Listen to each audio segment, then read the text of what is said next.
Guten Tag, APUSH. We have a new video for today. It's the bee's knees by the big cheese himself, Mr. Linegar. Let's make history today as we jaw over Unit 6, Day 8. But first, let's do our daily punishment. What should a lawyer always wear to court? A good suit. Because, like, suits is something lawyers do. Key terms for today: buying on margin, buying on credit, the Dust Bowl, FDR, Eleanor Roosevelt, the New Deal, the 100 Days, Black Tuesday, Hoovervilles, the New Deal Coalition, the Homeowners Loan Corporation, soup lines, the FDIC, the Emergency Banking Relief Act, the SEC, the 3 Rs, the CCC, the FERA, the PWA, the AAA, the Brain Trust, and the Banking Holiday. We're going to go over the causes of the Great Depression, the effects of the Great Depression, and Roosevelt's response in the first 100 days. And we're going to talk about the first New Deal. The New Deal is the name of the response that FDR did to the Great Depression. And really, there's 2 New Deals. And in today's video, we'll talk about the first New Deal for the most part. So we're going to have another Roosevelt as president. He was Franklin Delano Roosevelt is going to marry his cousin, Eleanor Roosevelt. And he was related to, on his wife's side, Theodore Roosevelt. Although Theodore Roosevelt is going to be a Republican, a progressive Republican, and Franklin Roosevelt is a super progressive Democrat. He was from a wealthy New York family. He went to Harvard. He was the governor of New York. He was the assistant secretary of the Navy. He will get polio as an adult. This is going to teach him to be self-reliant and going to give him a strong sense of determination. So that's very admirable. There he is. Okay. In the election of 1932, he's going to beat Herbert Hoover pretty handily. If you look at this right here, Hoover really did nothing to help out the people during the Great Depression. FDR is going to promise to give the direct governmental aid to the poor people during the election of 1932. He will be dubbed a traitor to his class by the rich.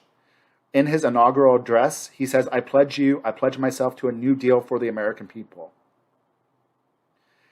He's going to break the tradition that George Washington did, the precedent, and he will actually be elected 4 times. So he will break that precedent. And after he dies in office, Congress will actually get the constitutional amendment that says you can only serve 2 terms. He'll serve a little over 12 years as president. He dies at the beginning of his 4th term. His wife was Eleanor Roosevelt. Eleanor Roosevelt is probably the most active first lady in American history. She was the niece of Teddy Roosevelt. She's going to advocate for many causes as first lady, even after FDR's death. She'll be one of the ambassadors to the United Nations. She'll push for African American civil rights. She will have a difficult relationship with her husband. Theirs was not a love marriage. She found out that he was cheating on her. They slept in different beds for the rest of their life. They were not intimate or anything after that. But they still kept together because of politics. There's a lot of evidence that she was actually having affairs with another woman towards the end of her life, towards the end of right before FDR died. And she is considered the conscience of the New Deal. She was really the biggest supporter of the more liberal aspects of the New Deal. So let's talk about some of the causes of the Great Depression. Great Depression, 25 to 30% unemployment in America. It starts with Black Tuesday, when the stock market crashes. One of the reasons the stock market crashed is people were playing the stock market. They would buy stocks when they were cheap and then sell them when they were high. And that causes, that kind of speculation causes the prices to become inflated. Also, banks were buying on margin, where banks were loaning out money to buy stocks. That's going to be one of the things that's going to cause a lot of problems, because banks are loaning out more money than they have to buy stocks because everything looked great in the 1920s. And this will eventually contribute to the bank crash. Also, people were buying more than they could have with buying on credit with layaway. So people were spending more stuff for consumer goods with money they didn't have. After all these things happen, you will have the banking crisis, where you have all these banks start to collapse and people lose their life savings. There's going to be a global depression going on because of the huge tariffs that America input. There's going to be an increased gap between the rich and the poor in the 1920s. Some conservative economists say the Great Depression wasn't that big of a deal. It was just a typical business cycle. The economy goes up and it goes down, and it goes up and it goes down. Nothing to worry about. Some of the effects of the Great Depression, it's going to lead to massive unemployment, 25 to 30%. You're going to have huge hunger. People don't have food. People have to wait in soup lines. You're going to have homelessness. In parts of America, like because people, like the banks collapse, people can't pay for their houses. They can't make the down payments on their houses. So their homes are foreclosed. So people are actually going to build houses like in the middle of parks and streets, like out of like aluminum, out of like cardboard boxes. People will build like little like shanty towns outside of big cities. And these are going to be called Hoovervilles, which was a pejorative, negative name to be named after Hoover. Let me show you a picture of a Hooverville. Yeah. These are some Hoovervilles right here. These do not look very stable. Oh, God. You see these like in third world countries. This is not good. One of the things that's also happening around the same time, it's not enough that like America is going through the biggest economic collapse in American history, but now nature is after us also. We're going to have a huge natural disaster called the Dust Bowl. There was overproduction and over farming in the Great Plains. A lot of those areas weren't really meant for farming anyway, but remember we talked about before how America was doing dry farming and using different types of wheat products. But if you like keep overproducing and farming, it can cause bad things.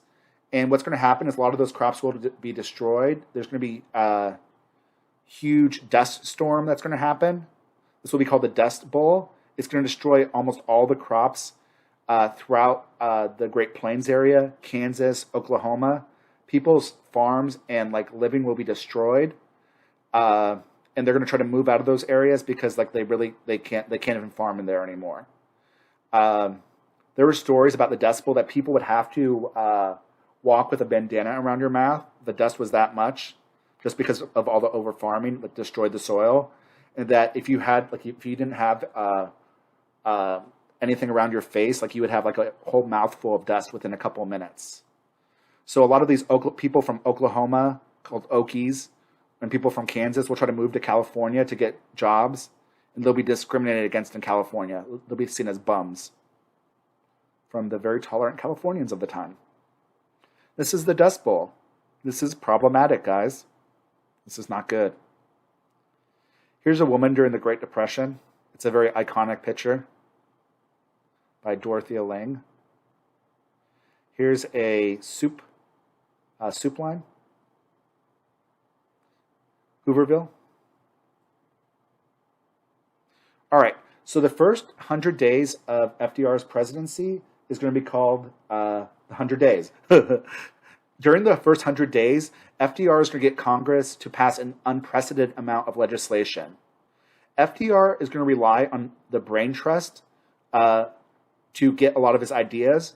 His brain trust was his inner circle of advisors. It's kind of like Andrew Jackson's kitchen cabinet, except the brain trust were actually educated people. A lot of them were like college professors, personal friends of FDR who actually had governmental experience. So like much more qualified than Jackson's kitchen cabinet. But he's going to rely a lot on the brain trust to get legislation proposed during this time. During this time, you're going to start to see a beginning of a New Deal coalition. These are going to be people that will vote Democrat for the next 35 years. The New Deal coalition is going to be made up of people that support FDR and what he wants to do. The South, because the South is poor, and the South always votes Democrat. Union members, because FDR is pro-union. African Americans, which is kind of ironic because also the South. But FDR is going to try to give like some jobs to African Americans, and he wasn't racist like he is not going to be racist like Woodrow Wilson. Also, FDR will desegregate some aspects of the federal government during World War II. So, like those different groups, like union members, the South, urban cities, and African Americans will be made up of the New Deal coalition. This group of people right here are going to help the Democrats to basically dominate politics for the next 30, 40, 50 years. All right, let's go back to the 100 days. This is what FDR did to try to deal with the banking crises. The banking crisis was the most immediate thing that needed to get fixed. The first thing he does is he declares a banking holiday, like a 1 week holiday. Nobody can go to the bank there. He does that because this gives him time to look at the banks to see if they're stable. If they weren't stable or they needed money, the government would loan out money so they wouldn't collapse. If it looks like they were going to collapse, he would shut them down. It was meant to stop the panic. He's also going to take the nation off the gold standard. Ever since the Specie Circular, I believe, and the Gold Standard Act, the gold was our official currency. But so like we had printed money at this time. We really have had printed money ever since like the 1900s. But our printed money was always backed up by gold. You could, like, $1 equals 0.16 ounces of gold or something. He's going to take the nation off the gold standard. And like right now and all the way up to nowadays, our dollar doesn't have anything backed up off of it. We say that dollar is worth 1 unit based on that's what the government tells us. So it's based off of a promise. It's not based off of like any physical object. It's not inherently valuable. He's also going to pass the Emergency Banking Relief Act of 1933. This is going to give the president power to more power over the national banking system. It's going to grant them power to restrict banks and to give out loans. Under him, under FDR, he'll also pass the Homeowners Loan Corporation, which gave loans to homeowners so their houses wouldn't be foreclosed. He'll pass the Glass-Steagall Act, which is the FDIC, which is another term you should definitely know. The FDIC is the law that I talked about before that said that if a bank collapses, the government will pay back individuals who lost their life savings up to... The FDIC originally was passed, and it said it would give money if people's banks collapsed, it would pay them back up to $2,500, which was a lot back then. It was later changed to $5,000. I think nowadays it's up to like $100,000. So let's say I have more than $100,000 in the bank. If that bank collapses, I'm not going to get all the money I had back, but it's still better than nothing. Before this time period, if your bank collapsed, you would lose everything. That's going to be the reason why a lot of people that were born during the Great Depression, they were really distrustful of banks because all the banks collapsing. And like my grandparents, for example, and a lot of other old people, like they would just like keep money themselves. Some people keep money in their mattresses because they were afraid that, they would lose everything like they did in the bank collapse during the Great Depression. The Securities and Exchange Commission will also be created. This was meant to monitor stock buying and selling to make sure nothing illegal was going on, like insider trading, and to prosecute people that violated the law. All of FDR's laws are going to really be dealt with three things, the 3 R's. He's trying to offer immediate relief to people. He's trying to offer recovery from the Great Depression, and he's trying to reform the economic system so that this does not happen again. So, for example, the SEC is definitely going to be kind of reform. It's trying to fix this whole like insider trading and like the whole like shadiness of the stocks. The Homeowners Loan Corporation is immediate relief for people. The FDIC, I would say, is probably more like an example of reform as well. Here's FDR. A lot of FDR's laws had acronyms. Sometimes they call his alphabet soup. He would just like throw stuff on there and just like see what worked. Some of the other early New Deal laws were the Civilian Conservation Corps. This was created to give jobs for men between 18 and 25. We had a lot of people that were unemployed. So this would give them jobs, usually outdoor jobs.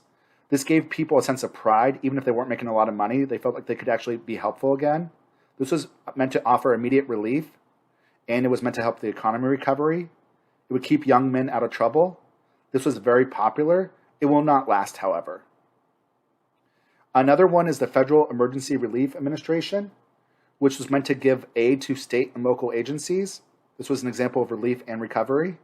And the last one is the PWA, the Public Works Administration, which is how they would contract private firms to build roads and public buildings and etc. This was actually kind of similar to what Hoover did with the Reconstruction Finance Corporation. However, under FDR, he didn't trust the businesses to just promise to do it, so he actually monitored them to make sure they were spending the money correctly. Here's some pictures. This is some pictures from the FERA. They're all marching. Cute. One of the other things that FDR did, probably one of the more controversial things, was the AAA along with the TVA, which we'll talk about next class. The AAA was the Agricultural Adjustment Act. Basically, here's what the AAA did. It paid farmers, it subsidized farm prices, it kept the farm prices high by telling farmers to limit how much they produce. So the government would subsidize farm prices. They would put in money so the farm prices were high, so farmers have so much money. And in return, farmers would not farm. They would not farm as much. This was kind of unpopular. This was kind of controversial because a lot of people said that this didn't make sense. This was like ridiculous. This was communist. Americans are paying people to not do their job. There was like pictures of governmental agencies coming in and destroying milk bottles and destroying farm products because they produce too much food. Because remember, overproduction does cause inflation and it makes the value go down. So the government is doing this to try to keep farm prices high. This will be very controversial. It does help out farmers, but a lot of conservatives hate this. They think this is low-key socialist. This will actually be killed by the Supreme Court, but it will be brought back in smaller ways during the Second New Deal. And here's FDR, and he has all his little New Deal agencies. They're all dancing for him. Isn't that sweet? All right, kiddos, that's all I have for you for today. Until next time, deuces. Deuces, yeah.